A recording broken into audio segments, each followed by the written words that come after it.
All right, guys, in what is sure to be everyone's favorite episode of the National Treasures series, somebody I should have had on early on, but we just couldn't link up our schedules. And, a 10 episode, National Treasures turns into a 20 episode series before it's done. And we're up to the 19th one, saving the best for last. I have Jeremy Lee, everybody's favorite content producer, auction reviewer, previewer, you name it.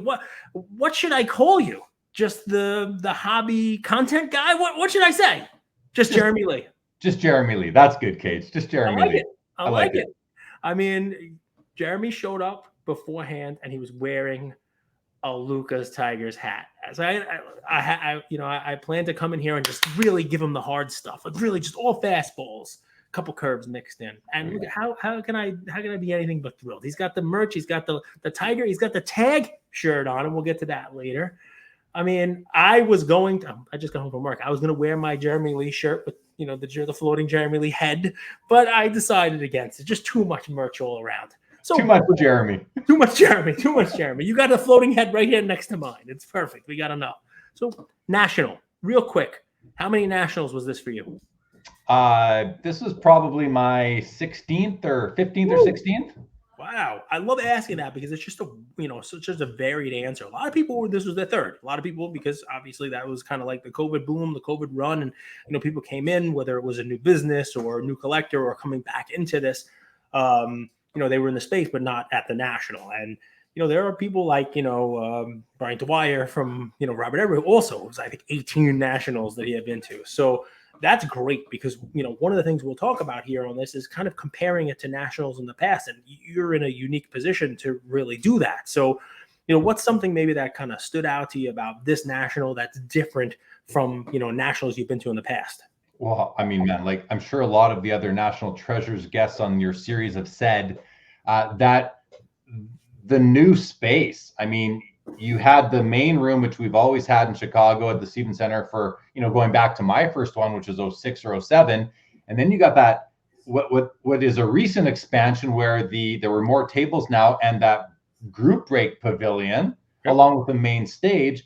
And then for the first time, they had that new room behind, which my understanding was another 200,000 square feet, where they had the TriStar Autograph Pavilion, a bunch of corporate setups, a bunch of more dealers. So the sheer size of it, Cage, I mean, I used to go to the National and you could cover the whole floor in a day and a half. You couldn't do that this time. So the biggest thing that surprised me that, comparing to prior nationals was just the expansiveness of the place. It was huge. It was huge. I mean, as big as it gets. And, we're talking next year, Cleveland is going to be a little smaller from a floor plan perspective, a little, easier to navigate, which, I'm sure there's going to be more people who want to be there. I mean, this was a record setter. It's probably more companies, more people. So people are going to have to maybe do a little more with less. People have to be more judicious with their space. People are going to have to figure out what to do with their spaces. And I mean, speaking of, it kind of leads me into, I start at 3 minutes. Sometimes I go as far as 12 minutes before I ask my infamous flowers question. But before I ask it, I'm going to give flowers to Tag. You got it on the shirt. Go ahead, hold it up high. And, I'll let you do kind of like a little Tag infomercial if you like. But I'll do one before you. One of the cool things at the National, for anybody who wasn't there or, anybody who was there and wants to, be reminded, 2 spaces for Tag that I saw. One of them just, on the main corporate side that kind of just, it jumped out and like, whoa, what's this? It was like, they were like robots, you know what I mean? Like, robots with like Tag shirts and like these weird masks and and you look at it like, whoa, just a right in your face reminder that this is different, right? This is, the grading's being done differently than it has been done before. This company's doing things different. They're kind of looking to shake up the status quo, right? I mean, just right in your face, you can see that. But then the bigger one, the actual grading booth is transparent. And that is a word I've heard, Tag, obviously. I've heard that word from you guys a million times. And you set up a transparent booth to grade cards, which it's funny because other grading companies, they take your card, they disappear with it, they come back with it. It's behind closed doors, and it's always behind closed doors. I've made jokes about various grading companies, and I kind of referred to them as Willy Wonka's chocolate factory. You don't really know what goes on in there, right? That maybe they'll open the doors to 5 golden ticket winners one day, and you can kind of see how the chocolate's being made, but likely not. The exact opposite is what happens you can watch people there. They're grading, they're sitting there doing their stuff. All 4 walls just set up there, completely see-through. I thought that was cool. And I think, it gets the point across, which I give flowers for that, right? If you're out there getting a return back, like maybe hypothetically, I just got my grades back on a nice return, and I'm sitting there looking at the grades saying, how, why, there is no real transparency in that. There's no explanation. There's no heat map. There's nothing see-through about it except for the case. And even in some grading, the cases aren't exactly that see-through. Yours is, TAG is. And, to leave there with that kind of message, it was so clear what they were trying to signify. So flowers to TAG just in the messaging, right? Just in the branding of it. I can't speak to how many cards they took in or whether it was a successful show from a business standpoint, taking in cards, grading cards. But what I can say is that the message was to let people walking by or people at the show know that they are the transparent grading company that has nothing to hide. Message received. So flowers for that. What do you think? Well, is it fair? Yeah, I mean, on behalf of TAG, I thank you for the flowers. I mean, it's something that I'm so excited about when it comes to TAG is the I often say TAG is about transparency. As you hear us saying it, I say it too. I believe it. I think transparency is something that's been missing in grading in our hobby since the beginning. So I always say we have transparent grading because you get a full detailed report. You want to know why your card graded the way it does. It's right there. Transparent slab with the highest quality acrylic used in the space. So I love our slab. It's beautiful for me, showcases the card. And then transparent grading booth. I think it's on brand and it's transparent. You said 4 walls. It was 3 walls that were see-through. One we're receiving it. Yeah. But I mean, to me, these are the reasons why I'm so proud to be a part of TAG and to be, just a part of the team there, and why I believe in it so much, because TAG just wants to do everything right and transparently. And, the show was great for TAG. People who came by the booth loved it, loved that you could see through. I was saying before that TAG's the only grading company with nothing to hide. And, I don't know why the other companies put everybody behind a black curtain or in a hidden room. I mean, I think it's, think about restaurants, Cage. As soon as open kitchens became a thing, the whole world of food and foodies kind of grew and blew up along with that. It was sort of all part of the same thing there. And who knows, maybe with TAG being transparent, and as TAG grows and grows in the future, maybe it'll just help the hobby grow as PSA and BGS have done a wonderful job, and SGC too, a wonderful job helping the hobby get to where it is today. But they are simply limited by their humanness, but still giving them flowers for the job that they've done to bring the hobby to where it is at this point in time. So, yeah. There we go. I mean, I won't ask whether it's a successful show for TAG from a number standpoint. Was. TAG sold out its capacity at the show. TAG's capacity is sold out as far as I know. You should know, and your audience should know too, Cage, that I'm not involved in the day-to-day. I'm not on site. I'm remote. And but if I will soon be getting a lot more involved. And but for now, TAG. Come on, it's socials, you're branding. I mean, you are, marketing. You're the guy. If you ask people what's the face of TAG grading, right? 99% are going to say you, and the other 1% are going to say what's TAG grading. And hopefully they now heard this and they know. So that's I consider myself an ambassador for TAG grading right now, and let me say, a very proud ambassador of it. Like, I completely believe in it and what TAG is doing, and the team, the leadership, our CEO. It's top notch, Cage. I've worked in a lot of companies and organizations in my career, and it's the best organization I've worked in. And I've been a consultant and an advisor and an auditor for a lot of companies as well. And I can just tell you, this TAG is well run, and it's not going to be one of these fly-by-night companies like we've seen others sort of come and go. TAG's here to stay. So I am going to take one flower out of the bouquet. You don't get the full dozen for TAG. I'm going to take one and just keep it myself, because I definitely made a suggestion in the lead up to National that Tag should have hosted an actual game of tag somewhere at the National, like maybe at the facility, bring in like Mojo, UFC Card Father, what's his name? The Burbank guy, Rob the Card Father, Rob Veris. We could probably come up with a list, maybe a team, Team Blaze has sort of a ring to it. Backyard Breaks could have their own, maybe, squads. Maybe we have like Tag should host a game of tag. That's and so I'm taking one flower out of the bouquet. Make it happen in Cleveland. I'm happy you're only taking one and deservedly so. Yeah, we dropped the ball on not having the game of tag. But give us a year or two. I can just tell you, that it's so much. It's a lot of work getting our grading booth out there. It's not just humans and computers and loops and desks. It's a lot of high tech equipment. So the team had their hands full throughout, and I'm proud of them. They did a great job. And I tried to stay away. I don't want to get in their way. They're busy grading cards, and I spent most of my time. I probably spent maybe 10% of my time at the tag booth cage. The rest of the time I was there walking the floor, seeing people, running into people like you, friends all around the room. I had a great time at the show. It was a wonderful National overall. Tell them they got to get on the game of tag, because I am, as of right now, making an announcement. I'm starting pickleball grading. Because next National, I'm going to host a pickleball game. If you better have tag going, by that time, Russ, I'm just going to totally steal everybody from Maybe you. We'll just get you to lead up one of the tag teams. That's it. Done. Listen, I am good at tag. Forget, I'm elusive. Trust me. Flowers. You can go anywhere with this.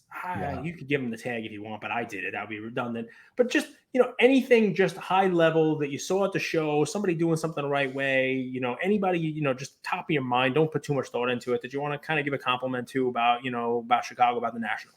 Yeah, I thought that considering that this was the biggest one ever at just under 600,000 square feet, and I thought that the corporate booths were the best I've ever seen. And I know a lot of people don't like them, but they still level up the overall event. And I also thought that, like, leading up, Ray Schulte does a great job bringing attention to the National. And I also want to give flowers. I had these guys on Sports Cards Live 2 Saturdays ago, the new management and promotions team for the National. These guys, they hadn't even taken over yet, and they were there doing their recon work, looking at what can they do better in the future. It's important that people understand they sort of inherited the next location of Cleveland. So Cleveland will be the second biggest National ever. It'll be a bit smaller than this past year, but it's still going to be bigger than 2022 was in Atlantic City. So I want to, I'm noticing a lot of people are already sour on next year's National. It hasn't even happened, and sour on maybe this new management team. And I think it's, let's give these guys some flowers, a cage bouquet, because these guys are here for the hobby. They want to see this thing grow, and they want to see it be great for all the attendees, all the vendors, all the corporate sponsors that they have. And if I could just leave one message, Cage, like, let's try to support them to make it better, because it what's that cliche? It takes a village, not just a few people. So let's be the village for that as the hobby. And instead of tearing them down, let's build them up, and let's help collectively make the National or help the National to remain as the premier annual event for the hobby, which I'm convinced it is and will continue to be. And the more we can support it, the better I think it'll be as an experience for us when we are there in Cleveland next year. Listen, it was a great live. I love the flower for Ray, obviously huge show. I like the flowers even more for Brian and Coppola, for Jimmy Ryan and Joe Drelich, right? Those are the 3 guys you talk about. That's who you had on your show. Actually spoke with Joe this weekend and was at the East Coast National that's run by Brian and Jimmy. And it was a massive show, more attendance than they've had. And, they're running everything. They're up there on stage, making announcements, yelling, which autograph signer is coming now, Allen Iverson and, Gary Payton. And then, there's a lot of people on the floor and somebody faints and then, all right, we got to get a medic, like, I mean, there's just so much stuff behind the scenes you don't even think about because we're all here thinking about like the floor plan and who's got table space and where it is. And that's the prep of it. There's just so much that goes into it. So yeah, I mean, these guys, they just took it over a couple weeks ago. You've had them on your show and it's already, I'm in the chat. I do my good job of staying under the bridge and, collecting riddles from folk, riddle answers from folks in chat rooms myself. But, there's some trolls out there already attacking. They just took over. They haven't done anything yet. I know. Take it from somebody who's been to some of their shows. I mean, Joe Drelich runs the Philly show. He runs the Chantilly show. I mean, those shows have been around for a long time. They are great shows. They're great collector shows. They do a great job of combining athletes, autographs, you name it. I watched Michael Rubin walk around the Philly show with Joe Drelich for about an hour, and you're just kind of talking and about the show, you name it, the whole deal. And Joe was great with his time, but he's able to do that because he knows what he's doing, and you got a lot of great answers and responses out of them. And before we start, crapping on them because, Atlantic City, it may not happen. It probably isn't going to happen. But I mean, I love it. No one's given the incoming team yet for the national flowers. It's almost like anticipatory because you see going to so many nationals, you've seen just the monumental undertaking that it is, and this new team who you had on, they're taking it over, and let's give them a chance. You know what I mean? I like it. I'm excited for what they're going to bring to it moving forward. I want to give another group of flowers out.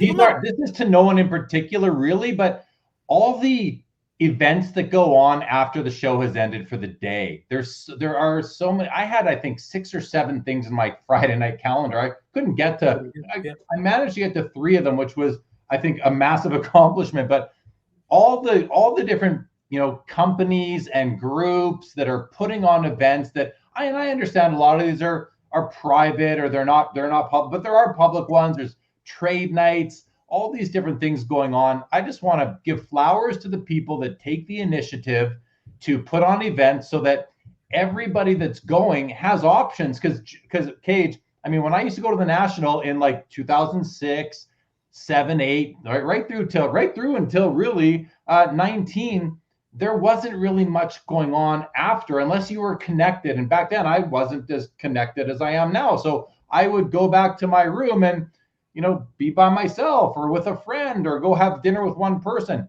Now, it doesn't matter if you're less, connected. There are things to do. And I think next year, as they said when I had them on, Joe made mention that, Joe Drelich made mention that, expect every night for there to be a national sanctioned or organized or sponsored or supported trade night type event. So moving forward, if you're coming to the National by yourself, from somewhere far away and you're staying in a hotel, you don't need to feel like you're going to be alone in the evenings. There will be things to do. And I want to give those flowers to the people that are taking that initiative and building these events so that everyone can have a good time outside of show hours. I like that too, because I don't think anybody is really giving those flowers. How about Jimmy Mahan, the trade night, obviously, showing that's Kentucky Roadshow, right? I mean, showing what a success an official trade night at National can be. I mean, I remember in years past, closing it down, the fire marshal showing up. This was a huge, bigger room than they've ever gotten, completely full. The Roadshow team did a great job doing that. I know Ryan has something to do with it, but it's Jimmy's show. I mean, that Roadshow team was the one that put that whole thing together. So yeah, I like it. And you're right. I mean, they've now come up with the blueprint for it. It sounds like there's going to be more of them, which is it's also good because that's part of the fun of the National, right? The show ends and you're like, well, what am I doing? Am I going back to the hotel and watching television? No, I'm gonna go. I want to go to a trade night. Right. And people often say, oh, you're going to Chicago. And we all know it's in Rosemont. We use the word Chicago because everyone knows Chicago. Not a lot of people know Rosemont, but it's like, oh, are you going to go to Chicago and do anything else while you're there? And I would say, no, I'm there for the card show. I have no interest in leaving Rosemont. Yep. When I go to the Toronto Expo, I have no interest in leaving the Mississauga airport area, which is where I want to be at the show. And now that there's so many things to do in the evenings, like the trade night, which Ryan and Jimmy started, I think, in 2017 in Atlantic City, maybe, I'm not exactly sure, when they did the first one. And it's grown to be so big, like you said, laying the blueprint.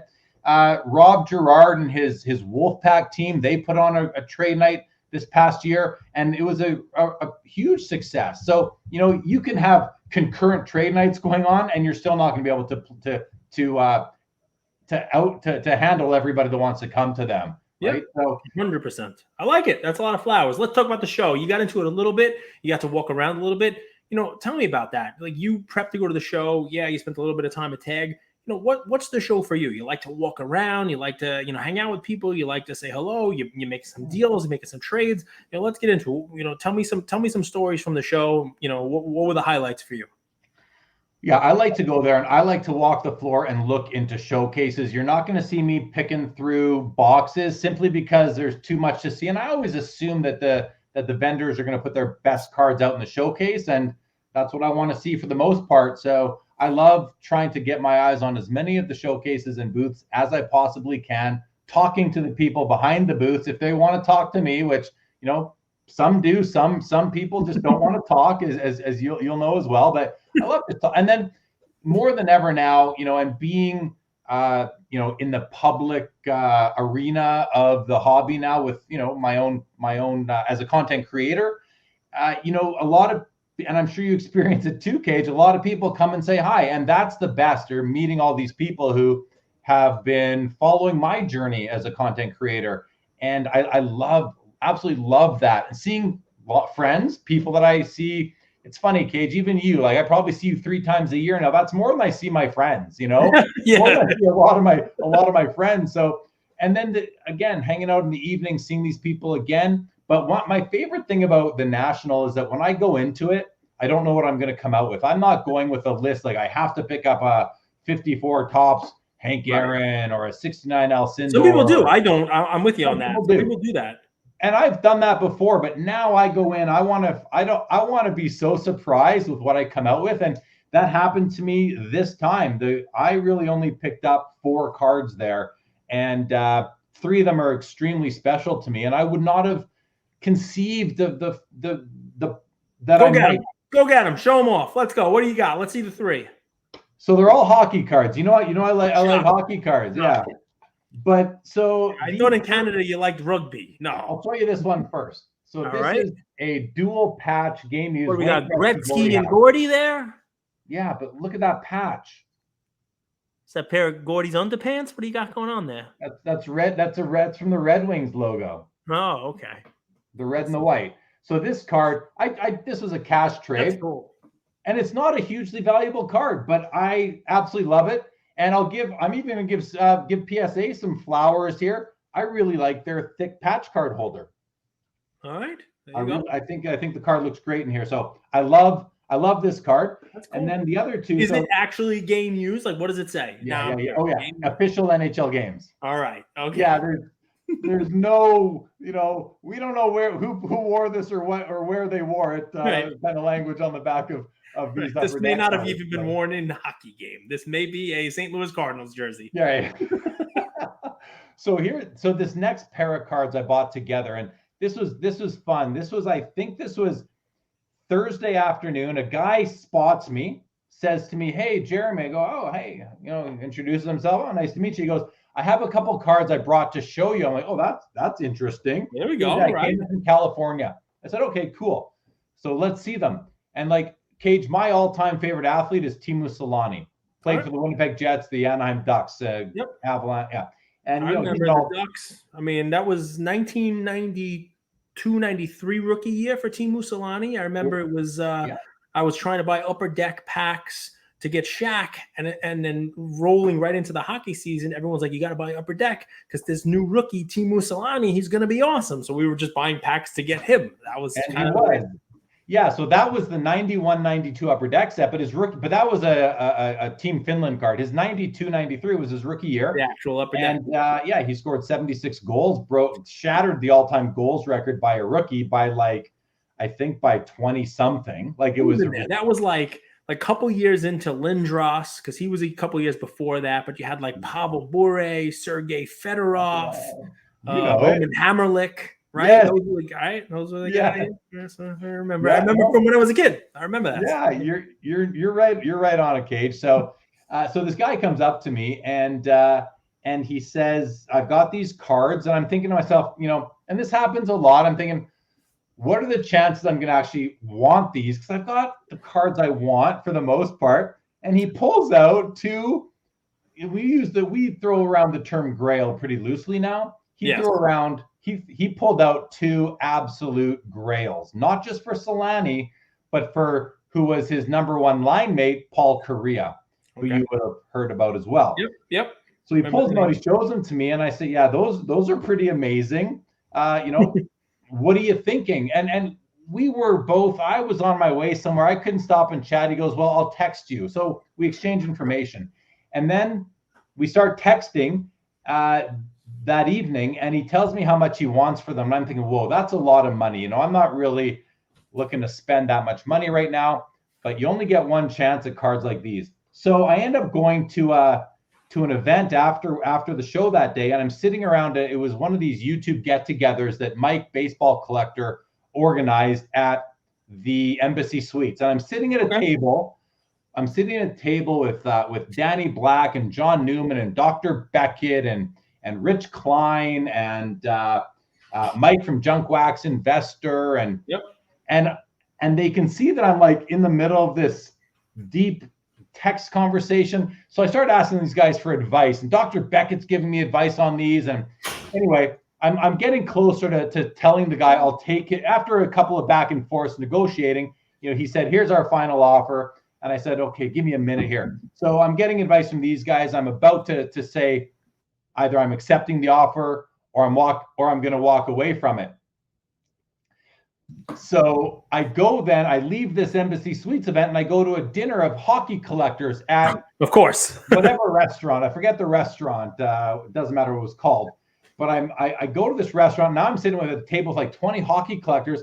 Okay, guys, I need your help here. Like, is it too much money? Am I being, am I being held hostage? What, I just wanted some advice because I don't usually buy cards like this. Anyway, I got comfortable with the amount. And I text the guy back, I go, deal. And I'm like, oh my God, I just spent like all this money, right? So the guy's like, okay, how am I going to get you the cards? I go, well, I'll see you at the show tomorrow. He goes, I'm not going to be at the show tomorrow. I go, oh, well, I'm at Lou Malnati's for dinner right now at such and such address. He goes, all right, I'll get in an Uber. Guy arrives at the restaurant with me and these other like 20 guys. 20 minutes later, he's there. And everybody kind of knows what's going on. And he walks up to me, pulls out the cards. And all right, well, so I go into my bag cage to grab the money. Can't find my money, which is like, I had like some cash on me, right? So couldn't find it. I went through this panic moment where I had already started to come to terms that I just lost like over 5 figures of cash. Anyway, one buddy goes, did you check that pocket? I'm like, I never put it in that pocket. Of course, there it is, the one time. So at that point, I felt like I was up all this money because I had resigned myself to the fact that I lost it like a dummy. Anyway, the cards are free. All of a sudden, the cards are free. All of a sudden, the cards are free, right? So I give them the cash and thank you very much. And here they are. They're both from Upper Decks of the Cup, which is the equivalent of Exquisite for hockey. And he passes me over these 2 cards. And these are both 1-of-1 Game Use Shield cards, dual shields of Teemu Selanne and Paul Correa. They look alike, but this is the 05-06, the first year at Cup. This is 06-07, the second year. And they're both Selanne and Correa. They both have rabid fan bases. They both get a ton of hobby love. And those are cool. That's pretty cool. Dual 1-of-1, sort of like shields, like the NHL shield. These are the logo mans of the hockey world, and I kind of have been describing them as like a Nowitzki, Tim Duncan pairing for people who don't know hockey. And some people have said it's actually better than that. So I don't know where to go from there. But Selanne's my all-time favorite. Those are game-used gloves from his rookie year in Winnipeg right there. Like destroyed. I was at every home game in his first 2 years of his career in Winnipeg. And he was supposed to be the next guy. I remember he came in and broke the rookie record. People were like, this guy could be Gretzky. I remember people talking about him. He's gonna be that guy. Which he had a great career. He had a great career. He had a long career, Hall of Famer, close to 1,500 points. One of the all-time goal scorers in the history of the NHL, and a classy, down-to-earth, nice person. What I take from the story, I should collect hockey cards because if that was a room full of basketball guys, one, you would have never found your money. But two, more importantly, once the guy walked in with those 2 cards, 3 people would have been bidding against you. Well, Cage, I'll tell you, before we left that restaurant, I had one offer for one card that would basically pay for both of them. Oh, wow. I've since been offered to double my money on the purchase. So that's how it works. That's a successful national trip, right? Dude, I mean, I came away with 2 absolute grail cards that I had no idea I would leave the show with them. They found me, and I that was Thursday night that I laid out that cash. I was kind of out of the game for the rest of the show. I didn't buy. I think I might have spent a few more dollars here and there, but I didn't like that took me out of the game, Cage, for the but more than that. I still enjoyed walking around the show and talking to people, and we talked about flowers before. I parked my butt down on the card ladder couch more than a couple times because it was comfortable, and it was a great place. It was a fun place to hang out. So I loved every minute of it. And the National is great for different people for different.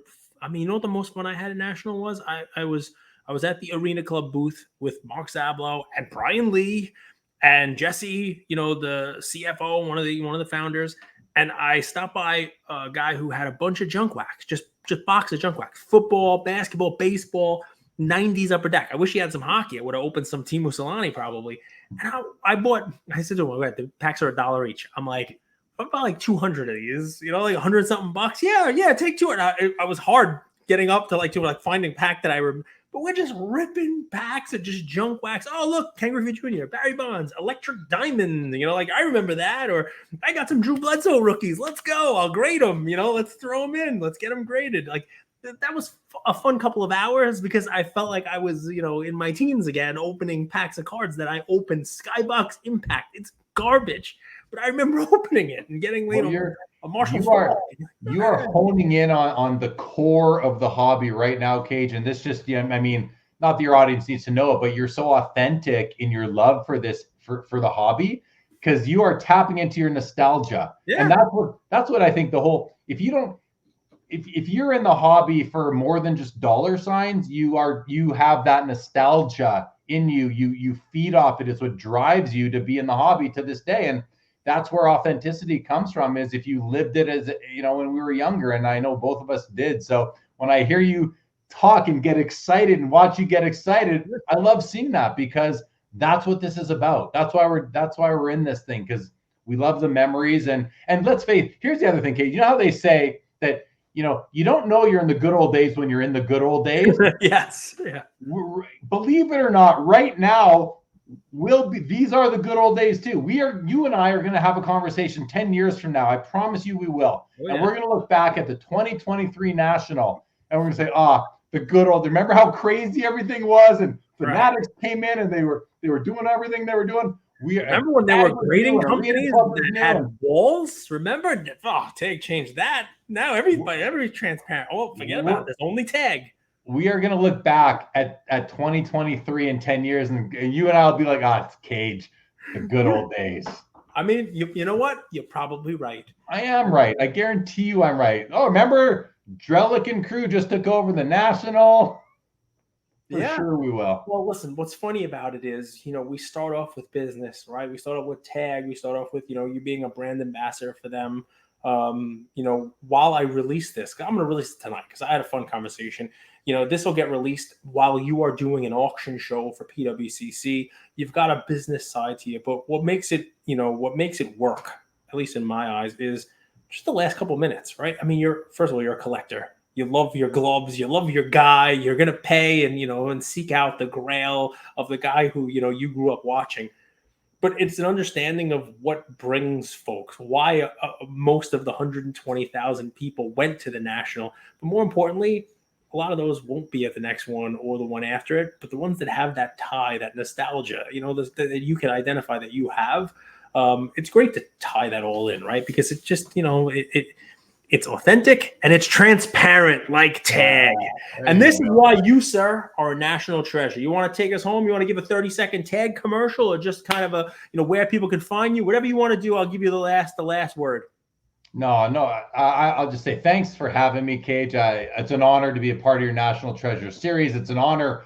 It's always fun doing a show with you, whether it's on my channel or your podcaster channel. So thank you for having me. I'm on Instagram, jlee_sportscards live. My YouTube channel is Sports Cards Live, and I'll be live when you release this tonight. So thanks again, Cage. It's always fun chatting. Always live, great content on there. The guy is a machine. The only problem is I may have to retitle this International Treasures now. Thanks for coming. I appreciate you. We'll talk soon. You.